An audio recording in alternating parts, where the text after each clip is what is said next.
ಈ ಬಾರಿ ಜನತಾದಳದ ಸರ್ಕಾರವೇ, ಈ ಬಾರಿ ಜನತಾದಳದ ಸರ್ಕಾರವೇ. ನಮ್ಮದು ಏನು ಕ್ಷೇತ್ರಗಳಿದೆ ಭದ್ರವಾಗಿ ಸಂಘಟನೆ ಮಾಡೋದಕ್ಕೆ ಸಿದ್ಧವಾಗಿ, ಯಾರು ಏನು ಹಂಚ್ಕೋಬೇಕಾಗಿಲ್ಲ. ನಾಳೆ ಬೆಳಗ್ಗೆ ಏನಾದರೂ ಅಲಯನ್ಸಲ್ಲಿ ನಮಗೆ ಸೀಟ್ ಸಿಗ್ತದೋ ಇಲ್ವೋ ಅತ್ತಿದ್ರೆ ತೆಗೆದಾಕ್ಬಿಡಿ, ಅದನ್ನು ಸೀಟ್ ತರೋದು ನನ್ನ ಜವಾಬ್ದಾರಿ. ನನ್ನ ಮಗ ಹೇಳ್ತಿದ್ದ 3 ಬಾರಿ ಆಪ್ರೇಷನ್ನು ಅಂತ. ಬರೀ 3 ಬಾರಿ ಆಪ್ರೇಷನ್ ಒಂದು ಲೆಕ್ಕ ಹಾಕಬೇಡಿ, 2 ಬಾರಿ ಸ್ಟ್ರೋಕು ಆಗಿತ್ತು. ಭಗವಂತ ಉಳಿಸಿದ್ದ ನನ್ನ.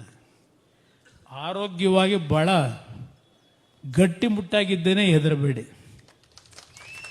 ಪಾಪ ಕಾಂಗ್ರೆಸ್ನವ್ರು ಹೇಳ್ತಾರೆ, ನಮ್ಮ ವಿರೋಧಿಗಳು, ಇನ್ನೇನು ಕುಮಾರಸ್ವಾಮಿ ಆರೋಗ್ಯ ಎಲ್ಲ ಕೆಟ್ಟೋಯ್ತು, ಜನತಾದಳ ಮುಗಿದೋಗಿದೆ, ಯಾಕೆ ಅಲ್ಲಿರ್ತೀರಿ, ಬನ್ನಿ ನಮ್ಮ ಜೊತೆಗೆ, ಬನ್ನಿ ನಮ್ಮ ಜೊತೆಗೆ ಅಂತ ಕರೀತಾವ್ರೆ.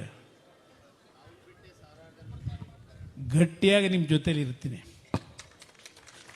ಏನೂ ಆಗೋದಿಲ್ಲ. ನಮ್ಮ ತಂದೆ ತಾಯಿ ನನಗೆ ಅವರ ಆಶೀರ್ವಾದ, ಅವ್ರು ಮಾಡಿರೋ ಒಳ್ಳೆ ಕೆಲಸ. ಅದರಿಂದ ಇಲ್ಲಿ ನಾನು ಭಾಳ ಹೊತ್ತಿನ ಚರ್ಚೆ ಮಾಡೋಕ್ಕೆ ಹೋಗಲ್ಲ. ಒಂದು ಮಾತು ಭಾಳ ಸ್ಪಷ್ಟವಾಗಿ ಹೇಳ್ತೇನೆ, ನಿಮ್ಮ ಜೊತೆಲಿ ಇನ್ನೂ 15-20 ವರ್ಷ ಇರ್ತೀನಿ.